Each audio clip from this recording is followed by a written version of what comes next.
ആദ്യത്തെ പടമായതുകൊണ്ട് തന്നെ തീരെ പ്രതീക്ഷിച്ചില്ല. ഓക്കെ ഇത്രയൊക്കെ ഉണ്ടാവും എന്ന് പ്രതീക്ഷിച്ചില്ലായിരുന്നു. അതുകൊണ്ട് തന്നെ വളരെയധികം സന്തോഷമുണ്ട്. പ്രതീക്ഷിച്ചതിനെക്കാട്ടും ആൾക്കാരുണ്ടായിരുന്നു. ആൻഡ് മൊത്തത്തിൽ മൂവി അടിപൊളിയായിട്ട് പോയി. Really happy. അതെ, 5 സ്റ്റോറീസ് ഉണ്ട് ആൻഡ് 5 മോറൽസ് ആണ് നമ്മൾ ഷെയർ ചെയ്യുന്നത്. 5 ടൈപ്പ് ഓഫ് ഇമോഷൻസ് നമ്മൾ ലൈഫിൽ ഡേ ടു ഡേ കാണുന്ന കുറേ പ്രശ്നങ്ങളുടെ അതിനെ റിഫ്ലക്ട് ചെയ്തിട്ട് അങ്ങനത്തെ ഒരു മൂവിയാണ്.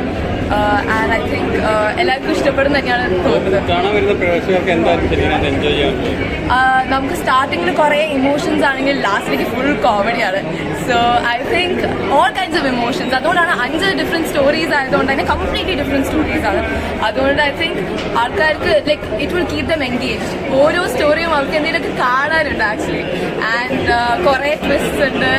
ആൻഡ് ഐ തിങ്ക് ഏറ്റവും കൂടുതൽ സ്പെഷ്യൽ ആയിട്ടുള്ള കാര്യം എന്താ വെച്ച് കഴിഞ്ഞാൽ ഈ movie it's an effort of a lot of people who are really dedicated.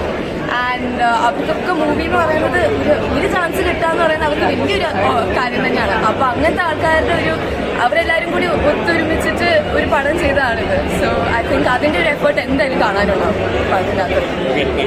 Thank you. എല്ലാവരും പോയി കണ്ടിട്ടുണ്ടെങ്കിൽ നിങ്ങൾ അഭിപ്രായം പറയണം. ഇത് ആദ്യം പറഞ്ഞ പോലെ തന്നെ 5 സ്റ്റോറി 5 ഡിഫറെന്റ് ഇമോഷൻസ് കാണിക്കുന്ന ഒരു മൂവിയാണ്. ഇപ്പം റിയലായിട്ട് സംബന്ധിച്ച് കുറേ കഥകളായിട്ട് റിലേറ്റഡ് ആണ്. First of all starting of വലിയൊരു ഇമോഷണൽ ആണ്. പിന്നെ ലാസ്റ്റിലേക്കുള്ള ഒരു കോമഡി വൈബായിട്ടാണ്. സോ ഇത് എല്ലാവരും കൂടെ എഫേർട്ട് ഇട്ടിട്ട് ചെയ്യുന്നൊരു പരിപാടിയാണ്. എല്ലാവർക്കും ഇഷ്ടമാവുന്ന എല്ലാവർക്കും ഇഷ്ടമാവും. കാരണം എൻ്റെ ഒരു ഇത് എല്ലാവരും പോയി കാണാൻ എല്ലാവരും സപ്പോർട്ട് ഉണ്ടാവണം തീർച്ചയായിട്ടും. മലബാർ ടൈൽസ് കണ്ടു. നിങ്ങൾ കണ്ടോ? കാണണം. To good.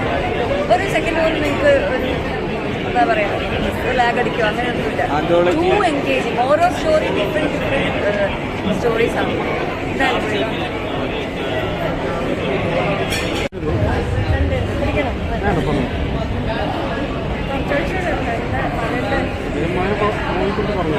നല്ല 5 കഥകൾ ചേർത്ത് വെച്ചിട്ടുണ്ട്. നല്ല സിനിമയാണ് മലബാർ ടൈൽസ്. നമ്മുടെ 5 വീടുകളിലെ 5 ഇമോഷൻസ്, നമ്മുടെ കുടുംബങ്ങളിലെ കഥ പറയുന്നത് വലിയ വലിയ കഥകൾ നമ്മളെല്ലാവർക്കും നമുക്ക് റിലേറ്റ് ചെയ്യാൻ പറ്റുന്ന സാധാരണ കഥകൾ പറയുന്ന സിനിമയാണ് മലബാർ ടൈൽസ്. അതിലെ ഒരു കഥാപാത്രമായിട്ടുള്ള ഒരു പർദ്ദ എന്ന് പറഞ്ഞത് 5 സ്റ്റോറീസാണ് പറഞ്ഞത്. അപ്പോൾ അതിൽ ഒരു കഥാപാത്രം ഒരു പർദ്ദ വന്നിട്ടുള്ള ഒരു സ്റ്റോറിയിലെ ഒരു അമ്മയുടെ റോളാണ് ചെയ്യുന്നത്. കൂടാണ്ട് 2-3 പാട്ടുകൾ എഴുതാനുണ്ട്, ലിറിക്സ് എഴുതുന്നുണ്ട്. ഇപ്പോഴത്തെ സിനിമ കണ്ടതേ ഉള്ളൂ. നല്ലൊരു ഫീലിംഗ്. എല്ലാവർക്കും നോക്കാം. ഇതെന്നെ സംബന്ധിച്ചത് അതെ. എല്ലാവരും കാണുക. നല്ലൊരു കുടുംബചിത്രം. കുടുംബമായിട്ട് വന്നിട്ട് കണ്ട് സന്തോഷമായിട്ട് പോകാൻ പറ്റുന്ന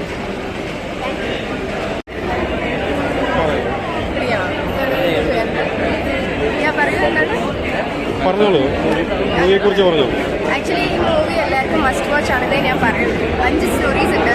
എല്ലാവർക്കും പ്രേക്ഷകർക്ക് ഇഷ്ടപ്പെടുന്ന ടൈപ്പ് റിലേറ്റബിൾ ആയിട്ടുള്ള സ്റ്റോറീസ് ആയിരിക്കും. 5 ജോണറാണ്. 5 മ്യൂസിക്കൽ ട്രീറ്റ്മെന്റ്സും ആണ്. ആൻഡ് എല്ലാവരും നന്നായിട്ട് അഭിനയിച്ചിട്ടുണ്ട്. ഞാൻ എന്തായാലും എൻ്റെ ട്വിസ്റ്റ് കണ്ടിട്ട് എല്ലാവർക്കും ഫീൽ ചെയ്യും. സോ ഞാൻ പ്രേക്ഷകരോട് പറയുന്നത് എന്തായാലും നിങ്ങൾ തിയേറ്ററിൽ പോയിട്ട് തന്നെ കാണണം. എത്രയും പെട്ടെന്ന് കാണണം എന്ന് പറഞ്ഞു. Thank you so much. Malabar tiles ആണ് നമ്മുടെ പടം. ഒരു ആന്തോളജി പടമാണ്. ഇതിൽ ബംഗ്ലാവ് എന്ന് പറയുന്ന സിനിമയിലാണ് ഞാനുള്ളത്. കള്ളൻ ക്യാരക്ടറാണ് ചെയ്തത്. തീർച്ചയായിട്ടും ഇതൊരു ചെറിയ സിനിമയാണ്. ഒരു വലിയ ബഡ്ജറ്റ് പടമൊന്നുമല്ല, ചെറിയൊരു ബഡ്ജറ്റിൽ ചെയ്തൊരു സിനിമയാണ്. തീർച്ചയായിട്ടും ടിക്കറ്റ് എടുത്താൽ നിങ്ങൾക്ക് വിഷമാവില്ല. എന്താ പറയുക, ഇതുപോലുള്ള സിനിമകൾ വിജയിക്കണം. എന്നാലേ ഇതുപോലെ നാളെയും ആളുകൾക്ക് സിനിമ എടുക്കാൻ തോന്നുന്നു. കുഞ്ഞു സിനിമ നല്ല രീതിയിൽ ഇവിടെ ഒരുപാട് സിനിമകളൊന്നും ഇറങ്ങിയിട്ടുണ്ട്, ഇതിനു മുമ്പ് ഇറങ്ങിയിട്ടുണ്ട്. അതിൻ്റെ ഇടയിൽ ലാലേട്ടൻ പറഞ്ഞ പോലെ മുക്കിക്കളയല്ലേ എന്നാണ് പറയാനുള്ളത്. തീർച്ചയായിട്ടും ഈ സിനിമയെ നിങ്ങൾ സപ്പോർട്ട് ചെയ്യുക. ഇത് മലബാർ ടൈൽസ് പേര് മാത്രമേ ഉള്ളൂ. ഒരിക്കലും മലബാർ അല്ല ഇതിൻ്റെ പ്ലാറ്റ്ഫോം. ഇത് കേരളത്തിൽ മൊത്തം ചർച്ച ചെയ്യേണ്ട ഒരു വിഷയമാണ് ഈ സിനിമ. അപ്പോൾ തീർച്ചയായിട്ടും നിങ്ങൾ ധൈര്യമായിട്ട് ടിക്കറ്റ് എടുത്തോളൂ എന്ന് മാത്രമേ പറയാനുള്ളൂ. Thank you.